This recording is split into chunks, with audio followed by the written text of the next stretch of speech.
Boom! What's up, everybody? Welcome to this week's conversation. I got Bryan Snyder out there in Nebraska. Super pumped to see where this conversation goes. Had fun just kind of like doing research, so to speak, just kind of getting background, stalking on social media, if Right. you will. But before we get going, as always, kick it off with a wild or funny story. What you got? So I got a wild one, right? So Okay, yeah. I show up to Nebraska. I show up to Lincoln, not really just eager, right? And so, you show up as a freshman, you just kind of do what you're told. And so we had mental toughness week, which was like the first week out of the gate, which right now as a coach, I would never like recommend doing what I'm about to tell you. So um Safe Sport so the 101. head coach. So we did something like 500 push-ups without touching our knees. That's not real hard, Yeah, right? yeah. But then Wednesday, so this is August, late August in Nebraska, which is it's warm. And he goes, Wednesday, just show up at Memorial Stadium, the football stadium, in your blue jeans. So I'm thinking, okay, well, all right. So I show up 3:30. It's like 90, 95 degrees, humidity through the roof, and we have blue jeans on. The whole team is, and I don't know any better, right? He says, "All right, so pick a stairway. We're going to run 100 stadium stairs." Oh, damn. So, but even then, I go, you know what, 100 it doesn't seem so bad. 100, nice round number. So I get after it, right? I'm with Ryan Tobin. So you partnered up with the guy, and so I was with Ryan Tobin, who was a fifth year senior, a few time All American, 190 pounder, carved from a boulder, and I run five of them. And I go, holy shit. I got 95 more to go. Like that was my Yeah. breaking point, right? 95 more. So needless to say, I did them all, right? But at one point, our athletic trainer was driving around the bottom of the field. There's that little Yeah. bit of track, right? And he's got Gatorade, he's got water, he's got bananas, and he's got a bunch of Vaseline because their legs were rubbed raw because they had blue, Yeah. right? Yeah. So I finished it 3.5 hours later. I know it took us at least 3.5 hours because the training table closed at 7. And then we weren't able to eat afterwards. That's how I know it was like at least 3.5 hours. So it was the equivalent of running a marathon without training for it. And it was miserable. I mean, I bet you only Ugh. a quarter of the team finished. And I just remember the next 7, 10 days, like any decline I would walk down would just crush my legs. Yeah. That was my entrance into mental toughness week, which, again, I wouldn't recommend it, but it was a wild story. And it was, I always tell my guys, back in my day, we did this. Yeah, yeah, yeah. So it was good to like have the story now. It's one of those too. It's like you show up somewhere and you're like, man, like, am I cut out for this? Did I did I make a bad decision? And the football team was out there and they're looking at us like, what? Well, these guys are nuts. Idiots, Yeah. idiots. Yeah. Yeah, yeah, yeah. And speaking of, is I talked with he's player development there at Nebraska, and I had no idea it was so hot there. I really didn't. Like, I mean, I guess I just one, I've never been there, but like, I just never dawned on me that Nebraska. He's like, dude, it is brutally hot right out in here. It's surprisingly what surprises most people is how humid it is. Usually Yeah. the South and the coast are humid, but or the East Coast, but yeah. So that was my entrance into college wrestling at Nebraska. Yeah. Oh man. So how did you one thing one way or one area that I want to kick off in is I know that just following you and just seeing like some of your posts, obviously personal development. I think specifically you make a lot of I say a lot like leadership type stuff. How Mhm. has that become like why is that how's that become an interest like for you? Has it always been a thing, or was it as you got into coaching and really wanting to understand leadership, or was that, as a young athlete, were you always just hungry on the personal development side? Yeah, just kind of give me a timeline on that. So I actually have a very specific moment in time that it became important to me. So I left the sport. My story is, I went and wrestled at Nebraska, and then I coached at Harvard for a year, but I came back to Nebraska and I worked on some grad school while I was the grad assistant, volunteer assistant. So basically I was just working out with the guys during practice and working on grad school afterwards. Yeah. Um, and I left the sport altogether in 2006. So I moved to Denver. I got accepted into the PhD program at CU Boulder, Colorado. Lived in Denver, and I wanted to, I was going to become an environmental sociologist and change the world. And I got out there, and I was completely out of the sport for 2 years. And some things changed, and when I got out there, one of the guys that I went there to study with had moved on, and another guy I went out there, we just didn't really mesh in terms of like spending a whole, 4 or 5 years being an advisor. So I was really at a crossroads, and some of my professors had heard it through the grapevine, through other students, that my history in wrestling. So I didn't really, parade, I didn't put it out there. Right, right, They were right. like, hey, listen, amateur wrestling has not really been studied from a sociological perspective. Like, you should look at it, like you should consider it. Interesting. So I said, okay. So I said, what? I have entree. Like, one of the biggest things when you do PhD research is like your entree. Like, how can you get access to study this population? So I'm like, well, I could literally go into any room in the country if I wanted to. Yeah. But so, anyways, I ended up doing my dissertation research with an inner city high school wrestling team in Denver, right? And I saw what the sport could do to you at a foundational level, right? So most Hmm. people that came into the school, into the wrestling room, didn't have wrestling shoes. It was their first year wrestling. And so that was really my entry back into wrestling. And when I got back into it, I saw it in a different light, right? Yeah. I always loved academic, questions, questions of leadership and mentoring, and how do you motivate someone. But when I like left and went to academia and then came back into wrestling, I saw it for what it could do for someone at the foundational level. And it really got me thinking more about these deeper questions about, how wrestling can change your life. What does leadership Hmm. look like the value of a good mentor. So I saw all that stuff on the ground level. And really from then on, I took I finished my PhD, and I've always been interested in learning. So when I was done with that, I got a lot more into the leadership and just, personal development. And it was nice too, because I got to like read about it, but then do it every day. Yeah. I wasn't like an armchair academic where I was just, theorizing about it. So that's been a really rewarding part of my job. Is the challenging and rewarding part is I get to read and explore these different areas, but then also get to put them into practice, tinker with them every day. Yeah. So is that piece of the puzzle what pulled you back into the sport, into Yeah, coaching? it really was. So like I said, I went there to change the world, and then I realized that, you can help transform someone through the sport of wrestling. And that's really Yeah. what I felt like was my calling. Um, and so I did my dissertation research. I did 10-month, they call it, participant observation, right? So I was with them, and basically I was a free assistant coach for 10 months for them. Yeah. And it was at that time that I'm like, this is how you can make an impact in someone's life. And at that point, my old coach at Nebraska, Sean Charles, had just got the head coaching job at Arizona State. We had stayed in touch. I said, hey, I'm thinking about getting back into coaching. And then he scooped me up right away. And I was there for 1 year, and then I've been back in Nebraska for 14.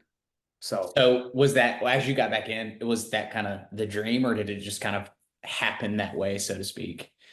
well, like, I was thinking about it. I just, when Sean called me, I was like, this is great. I really want to get back into college coaching. And then when your alma mater calls, it's like you Totally. come running. Yeah, yeah, yeah, yeah. You made the comment of, we could spend probably an hour on just this topic alone, like the value of a good mentor. I guess kind of a multi-part question here, but we'll start off with is that something that you experienced and you understood and learned? Because for me, that was the case, right? Like you read all the things of like, hey, hire good mentors, right? Like you can turn decades into weeks, right? Like just by having the right people around you and implementing like things that the mistakes that they've made in X, Y, and Z. Is that something that, again, was it theory or something that like you literally had somebody that like kind of transformed your own life? Where it's like, oh, like, no, no, no, no. Like, I really need to help people understand this and help them experience this. Yeah, so it was two things. So one, it was my experience of always having a good mentor, and in college, in high school and in college. And then it really became like, for me, it was just taken for granted. Like, that was like, you needed that to develop and grow. But when I got into academia, I realized that it was not like coaching, and it was not like athletics. Mm, There was very little mentoring in academia, especially at the PhD level. interesting. And so for me, I really craved that, and I missed it.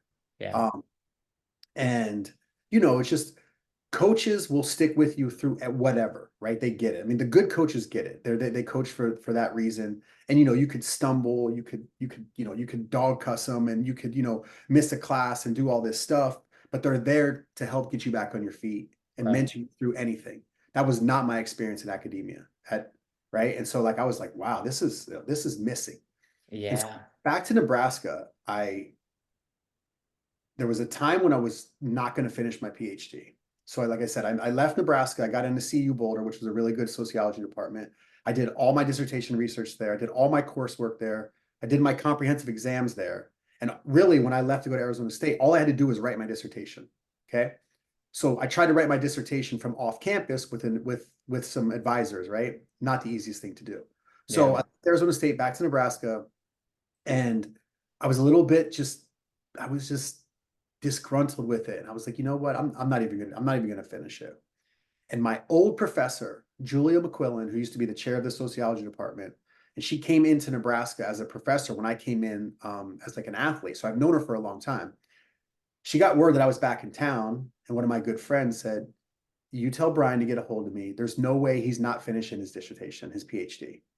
And I met with her, and she's like, "Listen, your area is it's not exactly aligned with what I do, but most of what being a dissertation chair is having good communication and leading you in the right direction." She's Yeah. like, "I'm going to see you through this." And I was like, "This is it. Like, this is the mentorship." Right? It was like, Yeah. Yeah. and she knew how to talk to me. She was like, "No, you're not gonna not finish this." So in my acknowledgments to my dissertation, I give Julia McQuillan a big shout out, because without her, I really wouldn't have done it. And yeah, so like I realized that, right? So I had it Yeah. my whole life, and then I didn't have it, and then I got it again, and I was like, this is invaluable, you know? Yeah. Yeah. And I'm curious too, is part of the draw of college athletics, because I just feel like that's like the age, right? Like where they're trying to discover themselves, they're making decisions on their own. Sometimes for some kids, young adults, it's the first decisions they're ever making on their own, because like just parents have just naturally made decisions for them. A lot of kids, is like the first decision they made is where they wanted to go to college, choosing Yeah. down like between the 5 schools that have recruited them.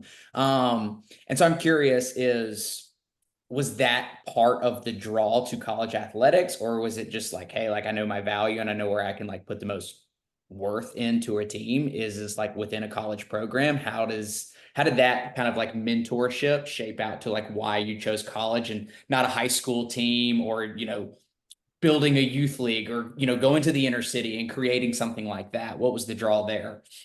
Um, One is, being able to compete and coach at the highest level has always been, something I've wanted to do, right? So Yeah. just that competitive challenge has been a driving force, and to coach at your alma mater. So I wanted to compete at the highest level. So that was the big thing. Yeah. Um, and really that's what I wanted to make a career out of it, right? If you're a high school coach, you're a high school coach plus something, right? Right. You're a youth coach, same thing. So Yeah. I like the all the all encompassing, the immersive aspect of being a college coach. Yeah. Yeah. What was it that pulled you out of the sport? I just I like I said, I wanted to I thought my future was going to be in academia. I thought I was going to be a professor. I really liked um I was reading a lot, and I got really into school, and I said, if I really want to give it a shot and really work towards a PhD, I'm probably going to need to just go focus solely on that. So Yeah. I applied to some different programs, and I got in. So it was, sometimes you got to leave it, then come back to it to realize how much you love it, right? Totally. Yeah. Totally. That is So, that is a truism for sure. um, I want to go like touch on, because as we talk about like just trust, and obviously like as you know, to be a good coach, to be a good mentor at anything, I think at a foundational level, like connection is everything. And for you having, coached as long as you have, been as successful as you have, it's like, what are the ways that, even selfishly just kind of like want to understand of like, what are the ways that you develop that trust and that connection with them, so that whether they understand and know that you always have like their best interest at heart, whether you're dog cussing them or whether you're picking them up and, hey, like get to class kind of type thing. What are the ways that you go about like just building that trust and connection with the guys there? You got to care about them as a whole person, not just Yeah. an athlete. I mean, that's the short answer. It takes a lot of work, but that's it. Like, and for the really good coaches, they do it for the right reasons, so it comes naturally. But it's to, it's you spend a million minutes with these guys, right? And um just ask them, hey, what's how's we got a lot of guys on our team that have wives. Like, how's your wife doing? How's your family doing? Like, what's up with class? Like, hey, what are you gonna do this summer? What are you reading? And so you just develop these very deep bonds that it's about more than wrestling, right? Yeah. They understand that you care about them. Do And you once think that that's common though? In college athletics in general, maybe stepping outside of like wrestling. I don't know how common it is in college athletics. I can only speak to what I know, but the best coaches that I've ever been around absolutely do that. You know, Yeah. um, and once they know that you really care about them, and then that's like the foundational part of the trust thing, right? It's like, hey, this guy's Yeah. like, he's my guy, right? Like, it doesn't matter if I win or lose. He tells me he loves me no matter what. And when we win, it's great. When we lose, it's tough, but he's there for me. And we don't just talk about wrestling all the time, right? Yeah. We're on the road with these guys. You know what I mean? It's like, we're doing bus trips. We're taking a bunch of plane flights throughout the year.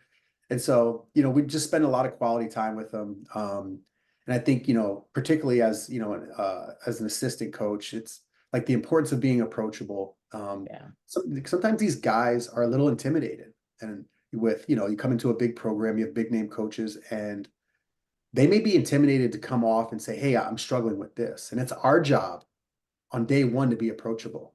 And it's like, hey, listen, you need something, hit me up.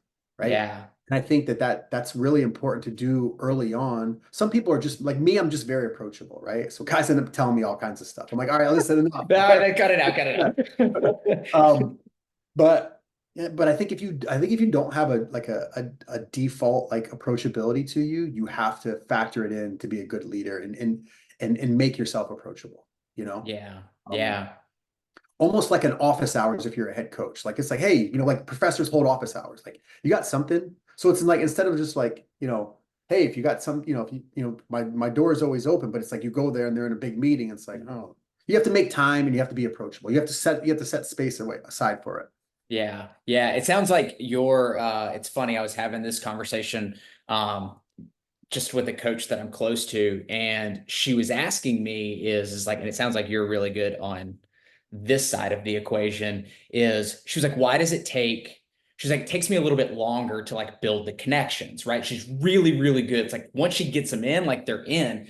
And I go, well, like, first of all, it's like you lead with logic, right? And so, like, people don't make decisions based off of logic. People make decisions based off of emotion. And I was like, whereas, like, me is like I come into, and it's shorter time frame, so to speak, is like because they're emotionally connected in some way, and then I back it up with like logic. And I was like, it's Mhm. not right or wrong. We both build meaningful connections, but to kind of your point, that you don't have that natural like can emotionally like meet them on their level. Yeah. To what I say is like they have to feel understood, right? And once Yeah. they feel understood, it's like, oh, like they're in forever. And people ask me, hey, do you ever use your PhD in sociology and wrestling? And I'm like, all the time. Like, you just mentioned what I say a lot of time. Like, you have to meet people where they are, Yeah. right? And you got to see the world from their shoes and from their perspective. And if you can't do that, you're not going to have the deep connection that you need. Um, so yeah, absolutely. Absolutely. And at some level too, it's funny I'm curious about like okay, so like when you tell old war stories, right? Is like that doesn't meet them where they are. It's funny, right? Like we can use them as jokes, but at the same time, they're like, bro, that was in the 80s. Like Yeah, walk yeah. a day in my shoes. WTF, bro. Yeah. So it's funny of like having understanding and knowing that like can't just say like, hey, I was a college athlete, I understand you. It's like you really like have to like emotionally meet Yeah. them at their level. I also think one of the key things for wrestling too is like we get our hands on these guys. Like, we wrestle, like we drill, we spar, we scrap, and it's like there's a deep level of connection you get when you go to war against someone in a room, right? And you have that, it's like, and then you get up and shake a man's hand. Like, there's definite big deep levels of trust built right there, right? And just connection, just Yeah. a connection. Like, dang, we're this is great. This is my coach. He's kicking the crap out of me, or getting my butt kicked. And at the end of the day, though, I just think there's something different about that other sports don't necessarily may not necessarily have as much as combat sports, particularly wrestling. Yeah, it makes me think of the first word that comes to mind is like there's just a level of like respect that like you actually like getting out there is. I'll never forget after college, first internship I did was at South Alabama with their football team, and the head coach told me, and he goes, "Hey, if you want to like really get them, if you want to earn their respect and you want them to really buy into, because I'm basically their age, right? Like if you want them to actually listen to you in the room, he's like, just one day, like go through what they do and show that like you can do it. And it's funny going back to like your story out there on the football field with all the football players looking at you is like afterwards is like, I was not a good college wrestler, like by any means at all whatsoever. And you would have thought like, according to them, I was like, four-time undefeated national champ. I was like, no, this guys, you just run like 10 sprints. It's not that hard. Yeah, So, but I think going back to it is there's just this level of like respect that yeah, you can't go out and play football, right? Like, but you can get on the mat and continue to yeah, try to scrap. yeah, for sure. That's a big part of it. And I think too, going back to being approachable is how much of it is, I think a lot of like this age group a little bit is confuses conversation with confrontation and knowing that like, hey, you can go say things that you disagree with. It's the approach behind it. Yeah, you Yeah, can't go in there and be like, "Hey, coach, you're a dumbass," right? Like that's not gonna fly. But you can go in there with like a well thought out idea and go like, "Hey, like I kind of just disagree with what we're doing right now, and here's why." And it's like most people will like hear you out, and they just like confuse the two concepts a lot.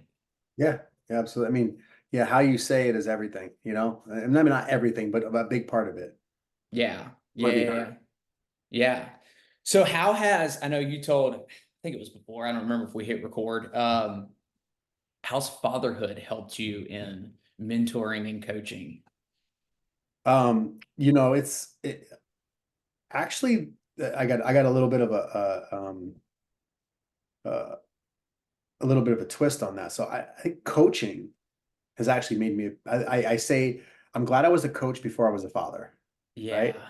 Yeah. So I've I've seen good parents and I've seen okay parents. I've seen bad parents, and so I've seen what works, right? And so for me, I've seen a lot of that, and with when wrestling, you recruiting the parents as much as you're recruiting the kids. Yeah. You get to see like how they were raised. You go to their multiple home visits. You have them out. You see how the kids interact with their parents. So like I've learned a lot through my coaching years that I'm excited to put into practice as a parent.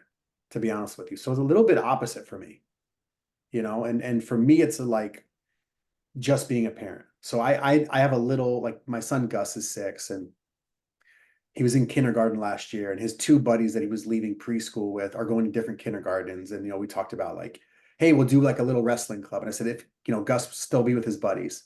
And so we got a little wrestling club together. And for me, it's just like I just want him to have fun. Yeah. I barely coach him. I let the other coaches coach him. Yeah. But for me, it's like I just want to be his dad. I don't want to be his coach. And I think that it's a really tough balance when you're dad and coach. It's it, and I commend those coaches, that dads that do it well.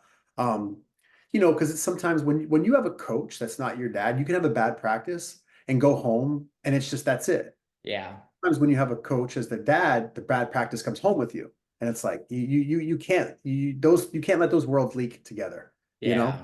you still got to be dad at some point. Yeah. Yeah. So I've learned a lot about that, just from seeing it, firsthand with a lot of my guys, and then just observing, other guys. I've seen some crazy stuff at that tournament. Some kids yelling at dads that are 9 and 10 years old, and the sister maybe a couple years older, and the mom are just sitting there like, "Oh my God, is this happening?" And I'm sitting there going, "Is this really happening right now?" He's yelling at his kid. He's Yeah. fussing at him because he lost. I'm like, so that will never be me, Yeah. never. Um, and I want to make sure that sports are always a positive aspect in my son and daughter's lives. Yeah. It's interesting too, is I feel like so for like 12 years owned a like strength and conditioning gym. So dealt with a lot of parents, a lot of crazies. um, is I feel like many of the most successful athletes that came through our facility it was the parents that like didn't know a whole lot, right? Like of like, you know, whether it be a gymnast or a wrestler, it's just kind of like, did he win? Like, I don't really know. Got his hand raised, kind of type of thing. And I feel that like that kind of like nonchalantly like bridges that boundary of like, why don't he, I don't have anything to be mad about. Or they don't even know what to talk about right when they get in the car, you know, to bring up practice. No, they're just mom and dad, right? And Yeah, so like, I think that that's the most important thing to be, especially when you get into elite like Division I athletics. totally. You know, and to be honest with you, most of our very good guys, the parents were just like, "Hey, he's yours." You know, if Yeah. you do whatever, you know, so like didn't have to field any phone calls, like just for like, hey, how's he? He'd call once in a while, hey, how's the kid doing? This, that, and the other, but like it's incredible. I should actually do some data on it and then Yeah, just totally. like, placement at the NCAA tournament and just, I don't have to come up with some, rough like score on, just their level of, involvement, right? Um, but I would say that they are, negatively correlated, like less involvement, right? More, more success. Yeah. Yeah. Have you had like, I mean, I'm sure you've had to. At what level of frequency have you had to like tell parents at the college level of like chill? Not a ton, not a ton. And it's a tough conversation, right? Because you can't tell like a parent how to parent, right? Right. Always try to frame it like, hey, listen, like from a performance standpoint, like, hey, he's, stressed right now. Like he doesn't need any added stress. We're trying we're trying this out. We want him to kind of wrestle more free. Here's some things you can do to help. But still, that's a tough conversation. Yeah. Yeah. It's like you're just waiting for, are you trying to teach me? Are you trying to tell me how to parent my kid? I'm like, no. I try to keep it all like wrestling focused. Um, we also, a big thing we encourage is like ownership, independence, like, just this owning your stuff. So the first thing we do sometimes, hey, you need to talk to your mom or your dad, right? It's usually the dad, right? You need to talk to your dad. If he's bothering you, then you need to talk to him. And I can Yeah. help through it, right? Like we can talk about, some talking points or whatever, but it's best coming from you. And if you wouldn't need any follow-up, tell your dad to call me. Yeah. Then it's a little bit more like, hey, so and so called, like, hey, and they're all coming from a good, they're all coming from a well-intentioned space. You know what I mean? It's just, they sometimes want it so much Yeah. and it fires, right? So they're doing too much. Yeah. Yeah. And I think I again, data, I'd be curious is so a lot of the college programs I work with are female athletes. And so I always wonder is I would say honestly, like I feel like 70% of like my role with them is how to structure conversations with coaches and teammates, right? It's like Like, talk about like ownership of like, I mean, yeah, I can say something to them, but it's not going to really be that effective. It's like, then you go in there. It's like, well, what do I say? I'm like, it's kind of simple, just blah. And they're like, can you write that down for me? I'm like, I guess so. It's not that serious. right. Um, how have, I think, I'm big on like emotions. I just like firmly like we're emotional creatures going back to like I feel like we make decisions off of emotions is how has or like what are some of the like emotional needs that specifically like guys like in your sport or like you've witnessed as they come into college athletics that you kind of guide them and help them overcome, and has that like shifted and changed from when you first got into coaching up until now where everything is TikTok, Instagram, Snapchat, and whatever else? So two things pop to mind right away. One is, just psychological safety, just knowing that they're safe, that Yeah. they, if they fail, it's okay. If they lose, it's okay. Like that's really important. Um, and that's not an overnight thing, right? That's Yeah. a multifaceted, like very strategic um interjection into your program, right? And the other one is anxiety. You know, Yeah. um, I'm sure you're probably familiar with Jonathan Haidt's work when the more and more kids are anxious, but particularly just performance anxiety. Yeah. right? I think there's a lot more of that. And so, that's a big part of our message every day.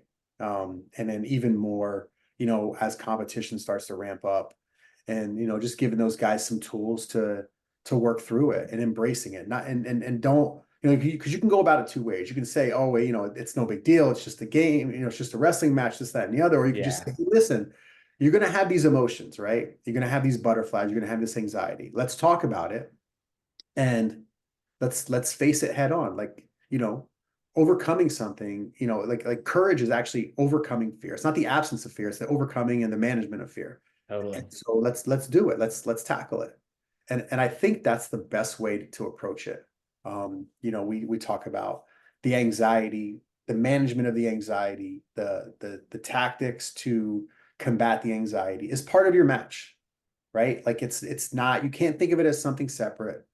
Um, and so we have some things we do with that. There's a really good book called 10-Minute Toughness by Jason Selk that someone recommended to me, and not a lot of people know it.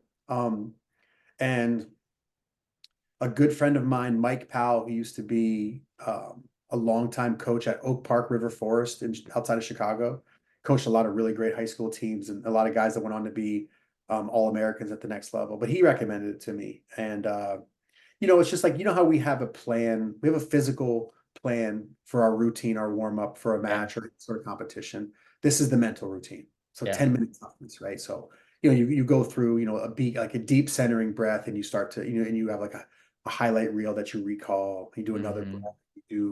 We added the one where we overcome some adversity, right? So you kind of, you replay some bouts where you were maybe down or you didn't feel the best, but you gritted it out, right? So you have some of Hmm. that stuff. And then, you do a couple other things, you take another breath and you have a little saying at the end where whatever it is to get Yeah. you to focus on the fight, focus on, scoring points and don't worry, basically surrendering the outcome and go fight like an animal. The thing the the message I always share, the story I always share is, when I was wrestling is when Allen Iverson he was an all-star. He was the MVP. And I grew up in Easton, Pennsylvania, is like 60 miles outside of Philly. So I grew up an Iverson fan. Yeah. And I always used to tell myself, because I mean, like anyone, I had nerves, and I always used to tell myself, if I could wrestle with as much fight and passion and tenacity as Iverson played basketball, then I was going to do well. Because I knew my work ethic, I knew I committed, I knew my discipline and sacrifice was all really high level. But it was like it helped when I could just focus on Iverson leading up to my matches, to the point where I used to wear like Yeah. an Iverson jersey, like the t-shirt jerseys, right? Yeah. I used to wear Yeah. one of those. Yeah. So I share that, tell my guys, hey, you got to find your Iverson, right? You got to find your guy. And I tell for a lot of them, hey, a lot of you guys have had the guy in your room for 10 years, Jordan Burroughs, right? Yeah. Like perhaps the most, he's the best wrestler in US history, but he's definitely the most courageous. Mr. Clutch. This, like, you've seen the guy, like he's a competes like an animal. And so you got to find somebody and you got to mimic it. Um, Yeah. so I tell them, find your Iverson. But it's tough, and you don't master it right away. And it's just like anything. Your warm up, your routine, you tinker with it. But by the end of the year, when you get to the most meaningful matches in terms of your postseason, you want no second guesses, right? This is Yeah. where I'm at. This is where I compete optimally. And so you tweak during the year, and then you let it fly. You know, Yeah. Well, I think, and I think you said it best too, is I don't even know if you meant to say it, but you were like the management of like the emotions versus I always think it's like two things, like people try to control them so much. I'm like, now you're just waging war, right? Like I was like, if I push you, what are you going to do? And they're like, push back. I'm like, so yeah, when you got anxiety, the moment you punch it, it's punching right back. So you're trying to control something versus, like you literally said, like a very solid, simple routine to manage it, that you're not trying to get rid of it. It's like, I manage this so that I can go in and be the person, the Iverson, whoever that I need to be that allows me to perform the best. yeah, that's big. And I think if you can, that's one of the things we always try to move the needle on. Because if we can unlock our guy's potential, you've all seen that guy in the room that's like, dang, he's an animal. But if we can get him to compete like that, and really it's just less is more. Like you just got to free him up. And it's Yeah. not the easiest thing in the world to do, right? But it's an important one, you know?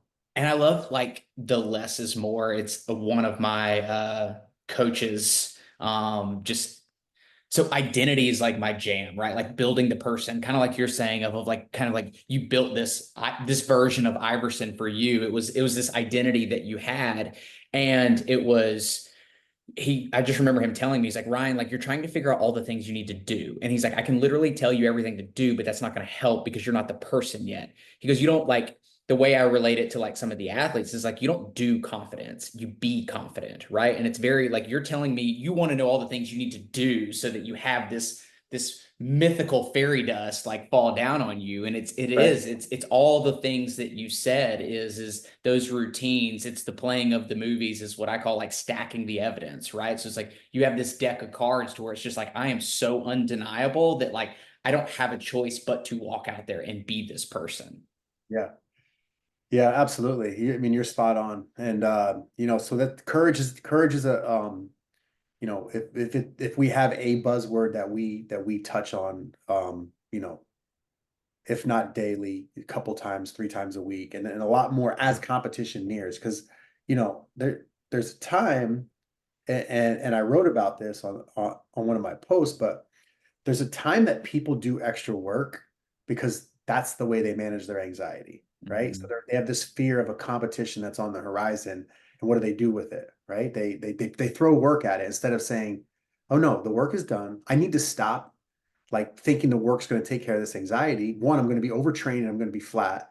I need to have the courage to rest and just say, hey, I'm good. Now let's deal with these emotions." I should have told you this other story earlier, but I was not this guy in high school, right? So I mean, these are some of the things that I've lived through, and then now in retrospect, I've looked at them academically and be like, God, you're a knucklehead. But here I am, right? Like you Yeah. think you think that your work wins you the match, right? And there's the part in the art of war, like the battle is won before the war, and I'm just like, that's wrong. Like the battle is won in the war, Yeah. so here I am the night before the biggest match of my high school career, right? So in Pennsylvania, there's 5 regions, right? So 5 regional champs. So that means that when you move on to the state tournament, that 2 of those 5 meet in the quarterfinals, right? Well, it just so happened that number 1 and number 2 guy in the state, me and the other guy, met in the quarterfinals. And so I'm trying to get some sleep the night before. It's in Hershey, Pennsylvania. It's snowing.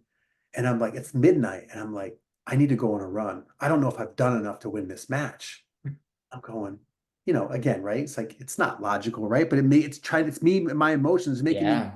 I'm kicking the can down the road because I'm not dealing with the anxiety. But I go out and I run 3 miles at midnight. Okay. The next day, I was flat. I got a takedown with 11 seconds to go, and I had no idea how I did it, right? And I remember going out of bounds with 4 seconds. I'm thinking, how am I going to ride this guy for 4 seconds? Anyways, I won, but I didn't wrestle well, right? Yeah. I wasn't crisp. I wasn't confident. I was tentative. And I mean, a lot of that, I mean, part of it is probably because I ran 3 miles the night before, but also because I don't think, and I not don't think, I know that I didn't approach the match from a courageous standpoint. I Yeah. wanted it to be easy. I wanted to work more so the match could be easy. And that's something we always talk about. Like, hey, remember why we work in this room? We work because we want to prepare for a dogfight. We Yep. don't work to make the match easy. And you've probably seen people in your career that want to work because they want to make it easy, right? And Yeah. that's the wrong message and connection for work, you know? That's good. I actually like that a lot. Because that is a very big misnomer. I don't know if that's the right word. Miscommunicated to a lot of people is do all this so that it will be easy. But you're right. Like it's gonna be hard regardless. Because everybody, I mean, like that's what makes a champion, right? Because there's multiple people in a bracket or whatever you want to call it that like want the thing. And so it's like if nobody wanted the thing, then it would be easy. Yeah. Yeah. If you were the only one that wanted the thing, then it would be easy. But if you have 10 people that want the thing, it's going to be hard regardless. That's why courage is the biggest needle mover, because when you step on it, particularly in wrestling one-on-one, like when you step on the line with someone and they've worked as hard as you, got as Yeah. much sleep as you, and ate as well as you, and wanted as much as you, then what moves the needle? Well, the person who takes it, right? The person Yeah. who's more free to take risks and go out there and be willing to be like Prefontaine and like just go get it, right? Well, and I think that's the other side of the equation too. You mentioned like risk is because that's what, helping people. Because I think a lot of people think that their biggest fear is failure, and I'm like, like I don't know. I was like, I really think it's for a lot of people is it's the fear of the judgment that comes with the failure, right? Because I was like, if nobody was in the arena, then like you probably wouldn't care, right? Like you just like if nobody was in the mat room and it was just me and you and I lost, it's just like okay, whatever. But if it was in front of 10,000 people, then it's like, oh, well, he sucks, he's not good, right? It's the judgment of like what people say behind that. So in the dogfight, it is the person that's willing to risk looking like a fool, failing, attempting to win. Yeah. Yeah, really I won't say nine times, the majority of the time has more success. And I mean, who really simplified this for me was one of my favorite wrestlers of all time who coached alongside of me for a few years, Robert Kokesh. Just a farm boy, three-time All-American, Big Ten champ from Wagner, South Dakota, top three human beings in the world. But we were just talking a little bit about, mindset and mantra before your match. And we're just in the office. I said, Robert, what'd you tell yourself? He's like, I always just told myself that I worked hard and I knew it was going to be a dogfight. I knew I was ready for it. And I'm just like, beautiful. Right? Simple. You know? And then if you work hard and you realize that the hard work is to prepare you for the dogfight. I mean, all the people that you're going to take care, you're going to have the guys that you beat them handedly, right? Because you have a mindset of that it's a dogfight, Yeah. you don't train for them. We always say that. Like you're not training for that guy, right? You're Yeah. training to optimize, the best version of yourself, which is a bit cliche, but like all cliches, there's a lot of truth to it. Um, and that's really it. So prepare for the best. So were you able to make that shift when you got to college, or was it not until you became more of a coach of really understanding that? Well, I think Iverson. So I didn't. So I think intellectually, I understood it a lot more, particularly in the last 3 to 5 years. And just looking at back at my notebook, writing a lot about courage, like 2017. But I think in high school, in college, practically Iverson did a lot of that for me. I didn't realize it on an Hmm. intellectual level, but Iverson did me finding Iverson and trying to imitate the way he competed helped me in a lot of the ways that I try to do with my other guys, right? So that was my practical kind of, my practical way to figure it out back then. Yeah. Do you have to lead now with coaching? Because I feel like when people like when they get around me, they're just like, yeah, but like you just have the confidence. You just have I was like, bro, trust me. It took me like 26 years to learn this. It took me decades to build this person. And I think there's like they just misunderstand. So it's like, let me take you back to the person I was before until I, built this person. Do you have to kind of go backwards in time with them? 100%. I always bring them back to, hey, listen, another thing we always talk about is like we're unfinished products, right? Like you're Yeah. always a work in progress. And I bring them back to my bonehead decisions. Like, hey, this was me. Like, Yeah. don't, right? And I learned from it. And hopefully you can learn, hope you don't have to make the same mistake I did, you know, Yeah. learn from Yeah. others. And it's the going back to connection, it's like the vulnerability side of it that ultimately it's like you're not trying to be perfect. You're not trying to say you did all the things and life wasn't fair and you didn't accomplish the things. It's like, no, there was times I was a complete dumbass and like let me help you not make those decisions. Yeah, absolutely. I tell a lot of those stories. Well, it's funny is I think that I think you fall in like I say the 1%, I don't know the exact percent, but like in the very small minority because I feel like a lot of mentors, coaches. I don't want to lump it all into like, just college coaches in general, but it's like even in kind of like my industry, so to speak, is it's like I see people and they're just like, look how many gold medals I've won and look how many people I've helped win and da da da da da. Da. I'm like, you get in front of a team and they're gonna be like, bro, we don't care, right? But if you're like, hey, like I was like depressed and I had like tons of anxiety and like I couldn't figure out why. And they're like, oh, like now you're speaking my language. Now you're a human being. Now I feel connected to you in some way to actually like start to listen to you. But I don't know that like you said, is like you share a ton of them. I don't know that that's the common thing. Yeah. Well, we have, that's like some of the best wrestling coaches have been guys that have had pretty, really good early on and had some like really bad personal issues that kind of knocked them really off the rails. and they find themselves and they come back and they share their Yeah. story with their club. There's a guy who's, he wouldn't be mad for me sharing his story because he shared his story is well known. They have documentaries on it. He shares it with his club, but he's a guy named Chance Marsteller who actually beat Burroughs last year to make the team at 79 kilos. He's a Pennsylvania guy, so I always followed him. But he had a rough go at it, right? Yeah. He had a time where he was really dark and he was down. And you know what? He freaking found himself. Yeah. And his redemption story is one of the best I've ever heard. And I went and saw his club a couple months ago up at Alvernia College, and you know, I said, "Hey, Chance, you share that story with these guys?" He's like, "Yeah, they all know it." And he's so tight with them. And Yeah. he says one thing and they jump. And I actually saw, he beat my guy Burroughs, and I was crushed because of it.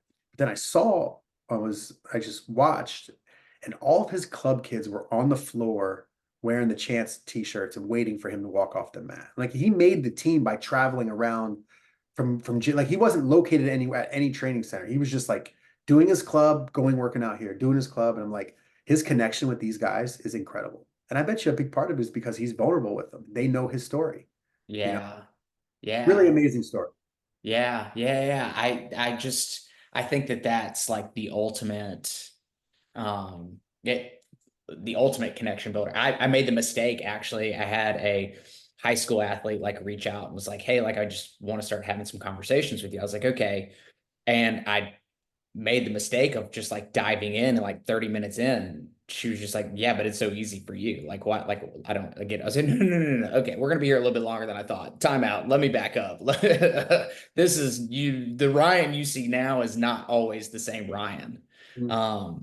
So yeah, I just feel like, yeah, especially on like the college level. And, I think anxiety is actually, it's funny you bring that up, is actually paid a research company to, because that was when I wanted to get into college athletics. I guess a little bit of backstory is when I wanted to start like serving college athletics, is I wanted to know if what I felt was real. And so I actually paid a research company to go get me data on like, and um, it was like 5 to 8 times as many high school and college athletes meets the major criteria for anxieties, depression than like 50 years ago. And it was like more young adults, I forget the exact age range, are like more anxious and depressed than, it's like World War II, Cold War, and like some other, the Great Depression, like all combined. And I was like, dude, what the hell?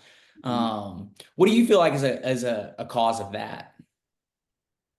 Well, I read a lot of Jonathan Haidt stuff, and his is a lot of screens. So a screen-based childhood has replaced a play-based childhood, right? Where it's Yeah, like when I grew up, you walked to school, yeah, you took risks. You didn't even know you were just doing your thing, right? yeah, Parents were very there wasn't many helicopter parents, right?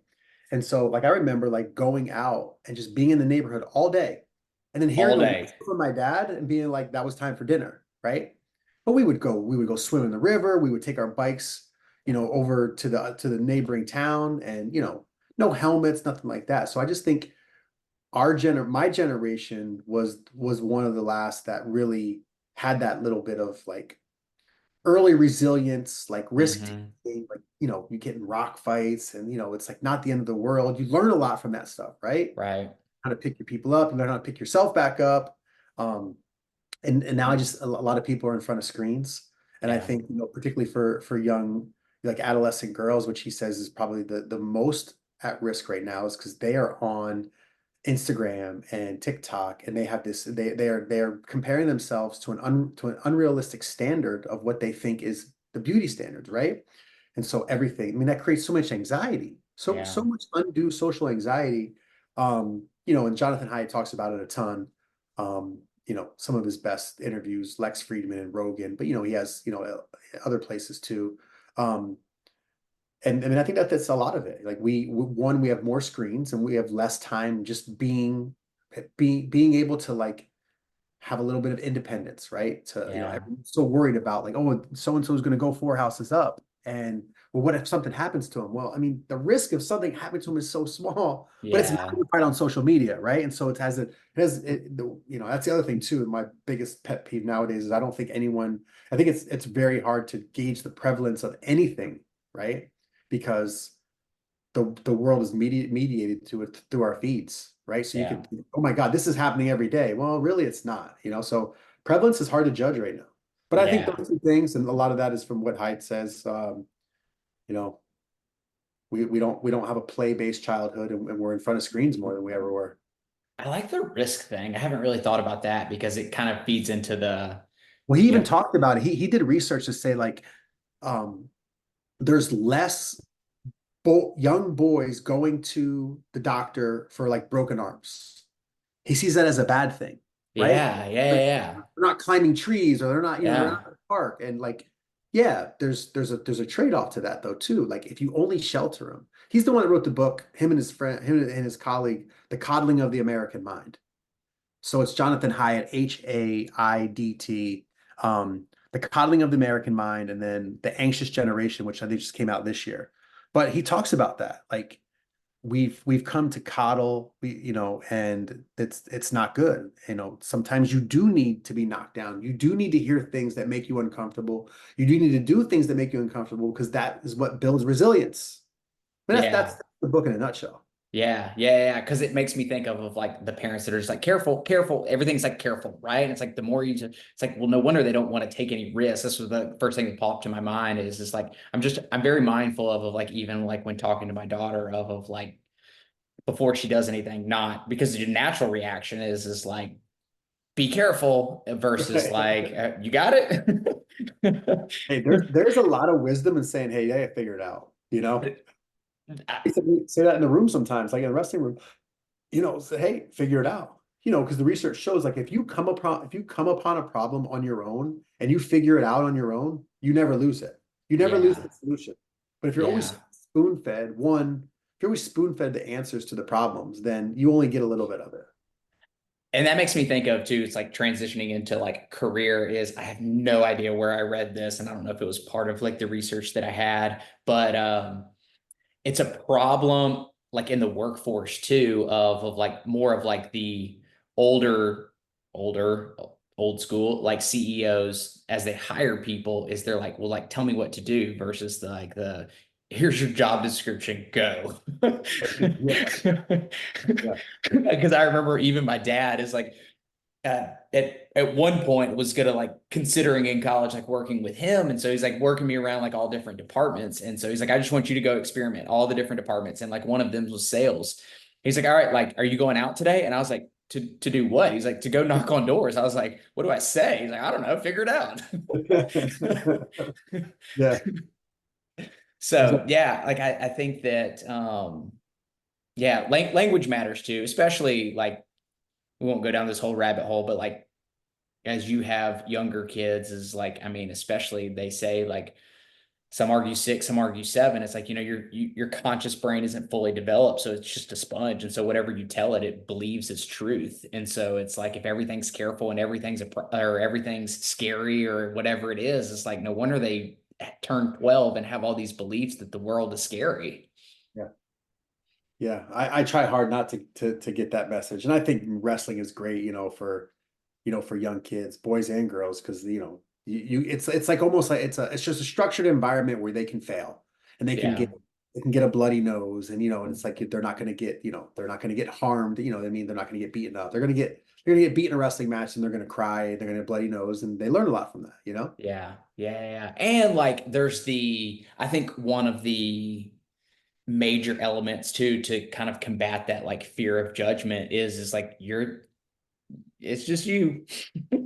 It's like is I my old business partner at the time, he played football at Alabama and he was just like there's a lot of people that started at Bama that were not that great. He was like Coach Saban was really good at hiding them. But you get in a sport like wrestling or even like tennis or some of these just like individualized sports, it's like it's just you out there. And so there's that you have to learn to take risks. Going back, I just love the risk thing. I think I'm gonna like go down that rabbit hole at some point. Yeah, yeah, Yeah. big, So last question. yeah. All right. So If you were in a stadium with 100,000 people and you could only leave them with one message, what would your message be? So it would have to be Teddy Roosevelt's, man in the arena, and it's fitting, right? And so it's Yeah. not the critic that counts. It's it's the folks that are actually in the arena, who are what he says, blood and bloodied and sweating and really daring, right? So as we Yeah. think daring greatly. And I think there's so much honor in the fight. And I think a lot of that gets lost in today's society with everything being wins and losses, right? Yeah. There's so much honor in the fight, and I think that's the most valuable and redeeming aspect of sports is really buying into and living that out, right? And preaching it when you're a coach, right? So it's like, hey, we just we talk about all of our guys' performance after the matches, and like, hey, so and so got beat, but did you see he fought his ass off? Like that's amazing. Like that effort is going to win. Um, Yeah. but the credit goes to the man in the arena. The critic doesn't matter. Yeah. And when I tell my guys that a lot, and it's tough. It's tough for Division I athletes, or really athletes of any level these days, is to not get caught up in all the hype of social media, of predictions, and to say, hey, you either can be a spectator or you can be a competitor. Like you're either in the arena or you're not, but you don't try to be both, because you're gonna cloud your head, you're gonna get more anxiety, and someone's gonna call you out, and it's like you don't need any of that stuff, right? So either be the man in the arena or be the spectator, but it's really tough to be both. Yeah. Yeah. I love that too.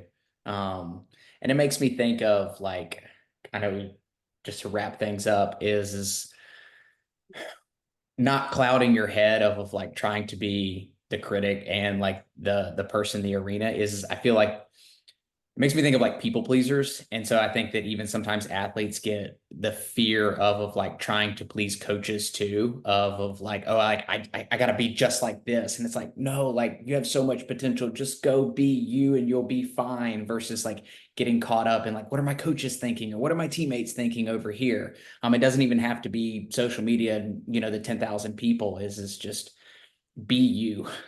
Yeah, There's a reason why like nobody's in that room by accident. yeah, no doubt, no doubt. So, well, cool, man. I appreciate it. This was awesome. Yeah, I definitely learned a lot. And yeah, I've got some reading to do as well. So I appreciate you Yeah, jumping man. on and like sharing your journey is like, I just feel like, again, like the purpose of the podcast is everybody gets tired of me flapping my gums and, my story doesn't resonate with everybody. And so it's just kind of like to get as many stories out there and just get people to like connect with what's meaningful and powerful to them. Hey, thanks a lot for thinking of me, and yeah, let's stay in touch, Ryan. Appreciate it. Yeah, awesome, man. Sounds good. Until All next right. time, everybody. Peace.